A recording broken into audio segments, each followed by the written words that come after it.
بسم اللہ الرحمن الرحیم، اللہ تبارک و تعالیٰ کے نام سے شروع جو بڑا مہربان اور نہایت رحم کرنے والا ہے۔ اللہ کی بنائی ہوئی اس کائنات کے اندر بہت سارے ایسے بادشاہ آئے جنہوں نے اللہ تبارک و تعالیٰ کے نظام کو بدلنے کی کوشش کی اور اللہ تبارک و تعالیٰ کی ذات کو چھوڑ کر خود خدا بن بیٹھے اور خدائی کا جھوٹا دعویٰ کر بیٹھے۔ خدائی کا جھوٹا دعویٰ کرنے والے بادشاہوں میں سے ایک بادشاہ ایسا بھی تھا کہ جس کو اللہ تبارک و تعالیٰ نے پوری روئے زمین کی بادشاہت عطا فرمائی تھی۔ اس کے باوجود اس بادشاہ نے نہ صرف خدائی کا جھوٹا دعویٰ کیا بلکہ یہ اس قدر سرکش اور نافرمان ہو گیا کہ اللہ تبارک و تعالیٰ کی ذات کو جنگ کے لیے للکارنے لگا اور معاذ اللہ تبارک و تعالیٰ کو جنگ کرنے کے لیے کہنے لگا۔ پیارے دوستو، آج کی اس ویڈیو میں ہم آپ کو بتائیں گے کہ اللہ تبارک و تعالیٰ کو جنگ کے لیے للکارنے والا بدبخت بادشاہ نمرود کون تھا، اور جب اس بدبخت بادشاہ نے اللہ تبارک و تعالیٰ کو جنگ کے لیے للکارا تو پھر اللہ تبارک و تعالیٰ نے کون سی حقیر مخلوق کے ذریعے اس کے ساتھ جنگ کی اور اس بدبخت بادشاہ کو ہلاک کر دیا اور پوری دنیا کے لیے عبرت کا نشان بنا دیا۔ پیارے دوستو، قرآن پاک کے اس عبرت ناک اور ایمان افروز واقعے کو سننے کے لیے آپ سے ہماری یہ گزارش ہے کہ ہماری اس ویڈیو کو اینڈ تک ضرور دیکھیے گا۔ پیارے دوستو، اس دنیا کی تاریخ میں 4 بادشاہ ایسے گزرے ہیں کہ جن کو اللہ تبارک و تعالیٰ نے پوری روئے زمین کی حکومت عطا فرمائی تھی۔ ان میں سے 2 بادشاہ مسلمان تھے اور 2 کافر۔ مسلمان بادشاہوں میں سے ایک کا نام حضرت ذوالقرنین علیہ السلام ہے اور دوسرے کا نام حضرت سلیمان علیہ السلام ہے کہ جن کو اللہ تبارک و تعالیٰ نے منصب نبوت پر فائز فرمایا تھا۔ اور کافر بادشاہوں میں سے ایک کا نام نمرود اور دوسرے کا نام بخت نصر تھا۔ پیارے دوستو، خدائی کا جھوٹا دعویٰ کرنے والا بادشاہ نمرود شہر بابل کا حاکم تھا۔ اس بادشاہ کا نام نمرود بن کنعان بن کوس بن سام بن نو تھا۔ پیارے دوستو، روایات میں آتا ہے کہ اللہ تبارک و تعالیٰ نے نمرود کو پوری روئے زمین پر حکومت عطا فرمائی تھی اور اس بادشاہ نے پوری روئے زمین پر 400 سال تک حکومت کی۔ یہ ایک جابر اور ظالم بادشاہ تھا اور اس کے دور کے اندر بت پرستی عام تھی۔ لوگ اللہ تبارک و تعالیٰ کی وحدانیت کو چھوڑ کر بتوں کی پوجا کیا کرتے اور نمرود کو اپنا خدا مانتے اور اس کی عبادت کیا کرتے۔ اس نمرودی دور کے اندر بت پرستی اس قدر عام تھی کہ تمام نمرودیوں نے اپنے خداؤں کے طور پر بہت سارے بت بنائے ہوئے تھے جن کی وہ لوگ پوجا کیا کرتے تھے۔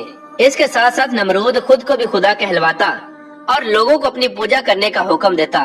اس قوم کی ہدایت کے لیے اللہ تبارک و تعالیٰ نے اپنے پیارے پیغمبر حضرت ابراہیم علیہ السلام کو مبعوث فرمایا۔ کفر و شرک اور بت پرستی کے اس دور کے اندر حضرت ابراہیم علیہ السلام وہ واحد شخص تھے جو اللہ تبارک و تعالیٰ کی وحدانیت پر ایمان رکھتے تھے اور بتوں کی بجائے اللہ تبارک و تعالیٰ کی عبادت کیا کرتے تھے۔ حضرت ابراہیم علیہ السلام نے جب اس قوم کو اللہ تبارک و تعالیٰ کی ذات کو چھوڑ کر بتوں کی پوجا کرتے ہوئے دیکھا تو حضرت ابراہیم علیہ السلام نے اس قوم کو ہدایت کی طرف بلایا اور بتوں کی پوجا کرنے کی بجائے اللہ تبارک و تعالیٰ کی عبادت کرنے کا حکم دیا۔ حضرت ابراہیم علیہ السلام نے اپنی قوم سے فرمایا کہ اللہ تبارک و تعالیٰ کی ذات ایک ہے اور ہمیں اسی کی عبادت کرنی چاہیے، لیکن یہ نمرودی قوم اپنے کفر و شرک سے باز نہ آئی اور اسی طرح بتوں کی پوجا کرتی رہی۔ ایک دن حضرت ابراہیم علیہ السلام نے اس قوم کے جھوٹے خداؤں کو اس قوم کے سامنے جھوٹا ثابت کرنے کا ارادہ کیا اور حضرت ابراہیم علیہ السلام اس مقام پر تشریف لے گئے جہاں ان کے وہ تمام بت پڑے ہوئے تھے کہ جن کی یہ لوگ پوجا کیا کرتے تھے۔ حضرت ابراہیم علیہ السلام جب اس قوم کے بت خانے میں پہنچے تو وہاں ان کے تمام بڑے بت پڑے ہوئے تھے۔ حضرت ابراہیم علیہ السلام نے ان کے تمام بتوں کو توڑ دیا اور تمام بتوں کو توڑنے کا الزام ان کے بڑے بت پر لگا دیا۔ اس کے بعد جب تمام نمرودی اپنے بت خانے میں واپس آئے تو انہوں نے اپنے بتوں کو ٹوٹا ہوا دیکھا۔ نمرودی قوم اس بات کو اچھی طرح جانتی تھی کہ ہمارے اندر صرف حضرت ابراہیم علیہ السلام ہی وہ واحد شخص ہیں جو بتوں کے خلاف باتیں کرتے ہیں اور بتوں کی بجائے اللہ تبارک و تعالیٰ کی عبادت کرنے کا حکم دیتے ہیں۔ لہذا جب نمرودیوں نے اپنے خداؤں کو ٹوٹا ہوا دیکھا تو وہ سمجھ گئے کہ یہ کام حضرت ابراہیم علیہ السلام کا ہے۔ چنانچہ تمام نمرودیوں نے حضرت ابراہیم علیہ السلام سے بدلہ لینے کے لیے حضرت ابراہیم علیہ السلام کو قتل کرنے کا منصوبہ بنا لیا۔ چنانچہ تمام نمرودی نمرود کے دربار میں حاضر ہوئے اور نمرود کو سارا واقعہ سنایا اور نمرود سے حضرت ابراہیم علیہ السلام کو سزا دینے کا کہا۔ اس طرح نمرود نے جب یہ بات سنی تو وہ آگ بگولا ہو گیا اور اس نے ایک مقام پر آگ جلانے کا حکم دیا۔ نمرود نے یہ حکم جاری کیا کہ ایک وسیع میدان کے اندر آگ جلائی جائے اور اس کے اندر حضرت ابراہیم علیہ السلام کو ڈال دیا جائے۔ چنانچہ نمرود کے حکم کے مطابق ایسا ہی کیا گیا۔ دور دراز سے بہت ساری لکڑیوں کو اکٹھا کیا گیا اور ایک وسیع میدان کے اندر جمع کیا گیا اور ان کے اندر آگ جلا دی گئی۔ حضرت ابراہیم علیہ السلام کو سزا دینے کے لیے جو آگ جلائی گئی تھی وہ اس قدر زیادہ تھی کہ اس کے شعلے آسمانوں کو چھو رہے تھے۔ پیارے دوستو، جب نمرود کے حکم کے مطابق ایک وسیع میدان کے اندر آگ کو جلا دیا گیا تو اس کے بعد حضرت ابراہیم علیہ السلام کو اس آگ کے اندر ڈال دیا گیا۔ جیسے ہی حضرت ابراہیم علیہ السلام اس آگ کے اندر تشریف لائے تو اللہ تبارک و تعالیٰ نے فوراً آگ کو حکم دیا کہ اے آگ تو حضرت ابراہیم علیہ السلام پر ٹھنڈی اور سلامتی والی ہو جا۔ تو وہ آگ اللہ تبارک و تعالیٰ کے حکم کے مطابق حضرت ابراہیم علیہ السلام پر ٹھنڈی اور سلامتی والی ہو گئی۔ حضرت ابراہیم علیہ السلام ارشاد فرماتے ہیں کہ میں جتنے دن آگ میں رہا اتنے دن میں اللہ تبارک و تعالیٰ کے خاص فضل اور رحمت میں تھا، اور جو سکون اللہ تبارک و تعالیٰ کی طرف سے مجھے آگ کے اندر عطا کیا گیا وہ اس سے پہلے کبھی نہ تھا۔ پیارے دوستو، کچھ دنوں کے بعد حضرت ابراہیم علیہ السلام اس آگ سے زندہ باہر تشریف لے آئے۔ یہ منظر دیکھ کر تمام نمرودی حیران رہ گئے، لیکن اس کے باوجود نمرود اور نمرودی قوم اللہ تبارک و تعالیٰ کی وحدانیت پر ایمان نہ لائی اور اسی طرح اپنی بت پرستی کے اندر مبتلا رہی۔ لیکن اس کے باوجود حضرت ابراہیم علیہ السلام اپنے عہد سے پیچھے نہ ہٹے اور مسلسل اپنی قوم کو حق کی دعوت دیتے رہے۔ حضرت ابراہیم علیہ السلام نے نمرود کو بارہا دفعہ سمجھایا اور اپنے کفر و شرک سے باز آنے اور اللہ تبارک و تعالیٰ کی وحدانیت پر ایمان لانے کا کہا۔ حضرت ابراہیم علیہ السلام کی یہ بات سن کر نمرود اللہ تبارک و تعالیٰ کی وحدانیت کا انکار کرنے لگا اور حضرت ابراہیم علیہ السلام سے مناظرہ کرنے لگا، اور حضرت ابراہیم علیہ السلام کے سامنے نمرود نے خدائی کا دعویٰ کر دیا۔ نمرود نے حضرت ابراہیم علیہ السلام سے مناظرہ کرتے ہوئے یہ سوال کیا کہ تیرا رب کون ہے؟ تو حضرت ابراہیم علیہ السلام نے ارشاد فرمایا کہ میرا رب وہ ہے جو زندگی اور موت دیتا ہے۔ یہ بات سن کر نمرود مسکرانے لگا اور حضرت ابراہیم علیہ السلام سے کہنے لگا کہ یہ تو میں بھی کر سکتا ہوں۔ چنانچہ نمرود نے تکبر کے ساتھ 2 قیدیوں کو بلایا جن کو سزائے موت ہو چکی تھی۔ ان میں سے ایک کو نمرود نے قتل کر دیا اور دوسرے کو آزاد کر دیا، اور اس طرح نمرود تکبر کے ساتھ حضرت ابراہیم علیہ السلام سے کہنے لگا کہ دیکھو میں نے ایک کو زندگی دے دی اور ایک کو موت دے دی۔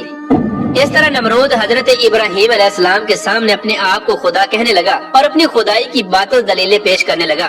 اس کے بعد نمرود پھر حضرت ابراہیم علیہ السلام سے پوچھنے لگا کہ حقیقی خدا تو میں ہوں، بتا تیرا خدا کون ہے؟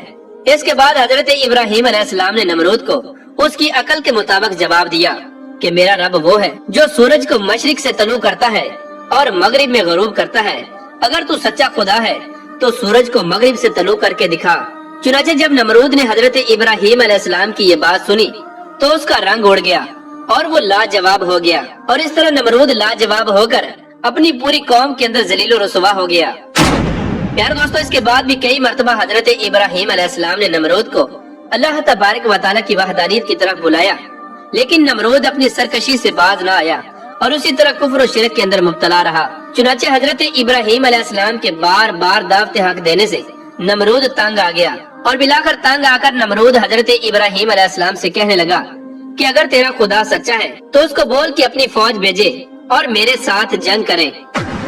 چنانچہ جیسے ہی نمرود نے حضرت ابراہیم علیہ السلام کے سامنے یہ بکواس کی تو فوراً حضرت جبرائیل علیہ السلام حضرت ابراہیم علیہ السلام کی بارگاہ میں حاضر ہوئے اور حضرت ابراہیم علیہ السلام سے کہنے لگے کہ اللہ تبارک و تعالیٰ کا لشکر جنگ کے لیے تیار ہے۔ حضرت جبرائیل علیہ السلام کی یہ بات سن کر حضرت ابراہیم علیہ السلام نمرود سے یہ کہنے لگے کہ اللہ تبارک و تعالیٰ کا لشکر جنگ کے لیے تیار ہے۔ چنانچہ حضرت ابراہیم علیہ السلام کی یہ بات سن کر نمرود حضرت ابراہیم علیہ السلام سے کہنے لگا کہ مجھے 3 دن کی مہلت دی جائے تاکہ میں اپنی جنگ کی تیاری کر سکوں۔ چنانچہ نمرود کو 3 دن کی مہلت دے دی گئی۔ پیارے دوستو، چونکہ نمرود کی حکومت پوری دنیا پر تھی، ان 3 دنوں کے دوران نمرود نے پوری دنیا کے بڑے بڑے جنگجوؤں کو اکٹھا کیا اور بہت سارے ہتھیاروں کو جنگ کے لیے تیار کیا۔ اس طرح جب نمرود نے 3 دن کے اندر اندر اپنی تمام تیاری مکمل کر لی، اس کے بعد نمرود حضرت ابراہیم علیہ السلام کو تکبر کے ساتھ للکار کر کہنے لگا کہ ہماری فوج جنگ کے لیے تیار ہے، اپنے رب سے کہو کہ اپنی فوج کو بھیجے اور ہمارے ساتھ جنگ کرے۔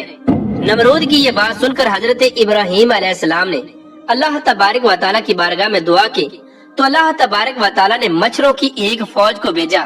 ان مچھروں کی تعداد اس قدر زیادہ تھی کہ وہ مچھر پورے آسمان پر پھیل گئے۔ اللہ تبارک و تعالیٰ نے ان مچھروں کو نمرودی فوج پر مسلط کر دیا۔ یہ مچھر اللہ تبارک و تعالیٰ کے حکم سے دیکھتے ہی دیکھتے نمرودی فوج کا گوشت کھا گئے اور ان کا خون پی گئے۔ اس وقت تمام نمرودی فوج کی ہڈیاں ہی ہڈیاں باقی رہ گئیں۔ چنانچہ اس دردناک منظر کو دیکھ کر نمرود اپنے محل کی طرف دوڑا اور اپنی بیوی کے کمرے کے اندر چھپ گیا۔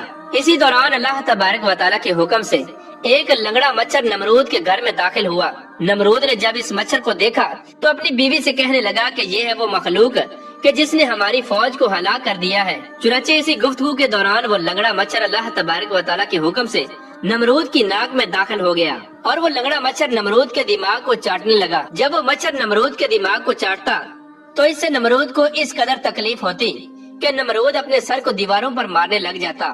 اس طرح اللہ تبارک و تعالیٰ کے حکم سے وہ لنگڑا مچھر نمرود کے دماغ میں کئی دنوں تک رہا۔ اس وقت نمرود نے اپنے محل کے اندر یہ حکم جاری کر دیا کہ جو بھی میرے محل کے اندر داخل ہو وہ پہلے نمرود کے سر پر جوتے مارے۔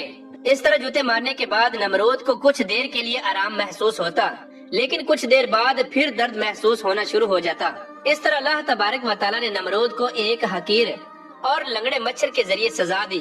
نمرود اپنے سر کو سلاخوں کے ساتھ پیٹتا رہتا، یہاں تک کہ اللہ تبارک و تعالیٰ نے اس کو دردناک موت عطا فرمائی اور یہ اپنے سر کو دیواروں پر مارتا مارتا ہلاک ہو گیا۔ وہ نمرود جو پوری دنیا پر حکومت کرنے والا بادشاہ تھا،